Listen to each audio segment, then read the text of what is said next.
విశాఖపట్నం పోర్టుకు భారీ ఇంధన నౌకలు చేరుకున్నాయి. దీంతో వినియోగదారులకు భారీ ఊరట కలిగింది. సుమారు 58,123 టన్నుల సామర్థ్యం ఉన్న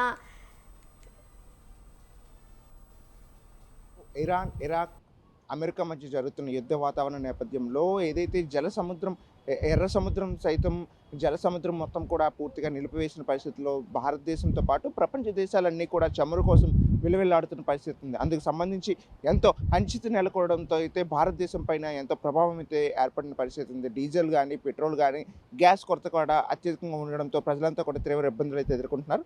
అందుకోసం ప్రధాని నరేంద్ర మోడీ అక్కడ ఇరాన్ వాళ్ళతో కావచ్చు, అలానే ఎక్కడైతే యుద్ధ వాతావరణం నెలకొందో ఆ ప్రాంతంలో ఉన్న వాళ్ళతో మాట్లాడి దానికి సంబంధించి అన్నింటినీ కూడా భారతదేశానికి రావాల్సిన ఏదైతే చమురు ముడి సరుకు ఏదైతే ఉందో దాన్ని భారతదేశానికి తీసుకురావడానికి అన్ని ఏర్పాట్లు కూడా చేశారు. అందుకు సంబంధించి ఏదైతే ఇరాన్ పరిసర ప్రాంతాల్లో అక్కడి నుండి ఇక్కడికి రావాల్సిన ఖత్తర్ మీదుగా ఇక్కడికి రావాల్సిన ఈ పోర్ట్ వైపు ఏదైతే విశాఖపట్నం రావాలో అందుకు అనుగుణంగా మొత్తం ఇక్కడికి వచ్చేందుకైతే పూర్తి ప్రయత్నాలు అయితే చేశారు.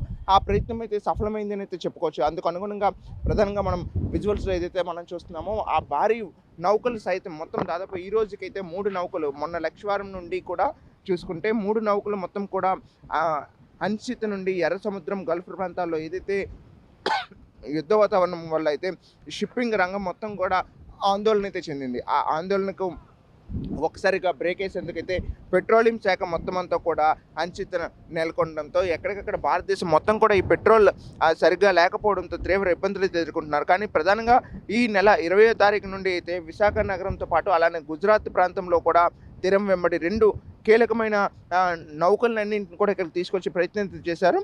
ఖత్తర్లో మొదలైన మసీద్ పోర్ట్ నుంచి ఆ గుజరాత్ మీదుగా వాడినార్ పోర్ట్లోకి లోడింగ్ పూర్తి చేసుకొని BWBRs అనే ఎల్పిజి ట్యాంకర్ విశాఖకు అయితే వచ్చింది. అంటే మనకు ఏదైతే ఖత్తర్లో ఉందో ఖత్తర్లో నుండి అయితే దాన్ని తీసుకొచ్చి గుజరాత్ నుండి విశాఖ అంటే ఉత్తరాంధ్ర ప్రాంతంతో పాటు ఈ పక్కనున్న మన ఉత్తరాంధ్ర, ఆంధ్రప్రదేశ్తో పాటు పక్కనున్న ఛత్తీస్గఢ్ కావచ్చు, ఒడిశా కావచ్చు, తెలంగాణ ఈ రాష్ట్రాలకు కూడా ఈ ఎల్పిజికి సంబంధించి కానీ లేకపోతే ఈ గ్యాస్ ఏజెన్సీకి సంబంధించి కానీ ఎటువంటి ఇబ్బందులు లేకుండా అన్నింటిని కూడా సిద్ధం చేసేందుకు అయితే ఇక్కడికి విశాఖ పోర్ట్కి అయితే ఈ నౌకలు అయితే చేరుకున్నాయి. మనం విజువల్స్ అయితే చూస్తున్నాము. రెడ్ కలర్లో ఉన్న ఆ షిప్ ఏదైతే ఉందో ఆ భారీ నౌక సైతం అంతా కూడా ఆ భారీ నౌకలో అయితే దాదాపు 58,123 టన్నుల సామర్థ్యం గల మొత్తం ఆ ఎల్పిజికి సంబంధించి మొత్తం అన్నింటిని కూడా విశాఖ నగరం చేరుకోవడం అయితే జరిగింది. సౌత్ ఆసియాలో ఎల్పిజి కార్నివల్ HPCL టెర్మినల్ వద్ద అప్లోడింగ్ ప్రక్రియ కూడా పూర్తిగా ప్రస్తుతం ఇప్పటికే చేపట్టిన పరిస్థితి ఉంది. అదేవిధంగా రష్యా నుంచి గుజరాత్లో మంద్రా పోర్ట్ మీదుగా వచ్చిన యాంటీ పెట్రేట్ ఆయిల్ ట్యాంకర్ కూడా విశాఖపట్నంకి అయితే ఇక్కడికైతే చేరుకోవడం జరిగింది. ఈ విధంగా ఉండడంతో ఈ నౌకలో 46,000 టన్నుల పెట్రోలియం ఉత్పత్తులు అయితే ప్రధానంగా హై స్పీడ్ డీజిల్ కూడా ఇందులో ఉన్నట్టయితే ప్రస్తుతం ఉన్న సమాచారం. ఈ వ్యాసల్ విశాఖలో ఔటర్ హార్బర్ టెర్మినల్ వద్ద బెర్తింగ్ చేయనున్నారు. ఇక్కడ నుండి పైప్ లైన్ ద్వారా HPCLకు అలానే IOCLకు రిఫైనర్ టెర్మినల్కు అయితే తరలిస్తారు.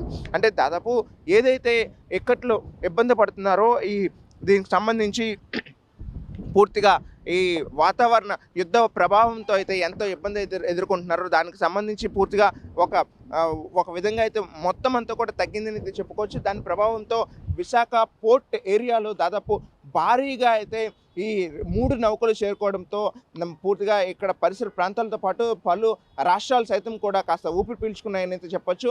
ఏదైతే యుద్ధ వాతావరణ నేపథ్యంలో కాస్త ఎల్పిజి కొరత ఉందో ఆ కొరతకి ప్రస్తుతం బ్రేక్ పడిందని అయితే చెప్పుకునే పరిస్థితి కనిపిస్తుంది. దీనికి సంబంధించి ఎక్కడికక్కడ పలు చర్యలన్నింటిని కూడా తీసుకోవడం అయితే జరుగుతుందని చెప్పేసి ఇవి అన్నీ కూడా ట్రాన్స్పరెన్సీగా ముందు పబ్లిక్కి ఇబ్బంది లేకుండా ప్రజలకు అన్నింటి కూడా అందించేందుకు అయితే ప్రయత్నం చేస్తున్న విషయాన్ని అయితే ప్రభుత్వం అయితే కేంద్ర ప్రభుత్వం తెలియజేస్తుంది. అందుకు సంబంధించి దిశానిర్దేశం సైతం కూడా గత 2 రోజుల క్రితం నరేంద్ర మోడీ సైతం కూడా దిశానిర్దేశం చేసిన పరిస్థితి కనిపించడంతో ప్రజలంతా కూడా కాస్త సమన్వయం పాటించాలని ఈ లాక్డౌన్కి ఇది ఒక చెక్ లాక్డౌన్ పదం ఏదైతే ఉందో దానికి ఇది రావడంతో చెక్ పడిందని అయితే చెప్పుకోవాల్సిన విషయాన్ని అయితే తెలియజేసిన పరిస్థితి కనిపిస్తుంది. Over to studio.